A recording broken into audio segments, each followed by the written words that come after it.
What stood out most to you about what Kyle Dubas had to say? And does this maybe change your thinking about what could happen at the GM position for the Leafs here? It doesn't really change my thinking. I mean, we've had we learned two really important things, and you touched on them, but just to highlight them for everyone.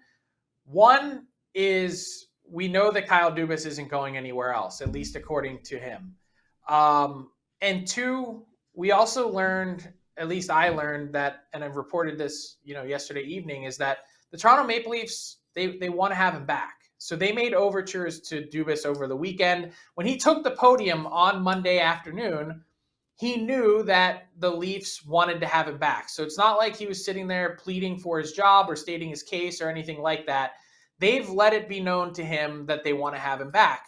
You're right. The hard right turn that was surprising was the family part that I don't think anyone truly grasped and or didn't know, because I think it caught a number of people by surprise in and around the Toronto Maple Leafs organization. So that part, I think, really opened some eyes. So it's the Leafs want Dubas back. Dubas isn't going anywhere else, but does Dubas want to keep working for the Leafs? That was the curveball that really kind of surprised everyone. I wonder what's connected to that, though. Like, you heard him make an impassioned plea for Sheldon Keefe, so I wonder if that could be part of it. I don't think it's a financial leverage play or negotiation tactic, because if your family truly is, and he seemed to get emotional, if your family truly is stressed out, I believe he makes $2.5 million right now. If you're making 4 or you're making 5, like, it's not going to make your family any happier. Like, he's going to be a wealthy man regardless. So that part I think you can kind of push aside. But I wonder about Keefe. And the other thing I wonder about is the autonomy.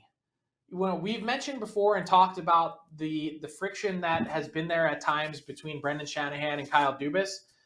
Brendan Shanahan's been focused on a lot of things other than hockey recently, dealing with a lot of business side stuff for the Toronto Maple Leafs. But at the end of the day, as team president, he's always held the hammer and veto power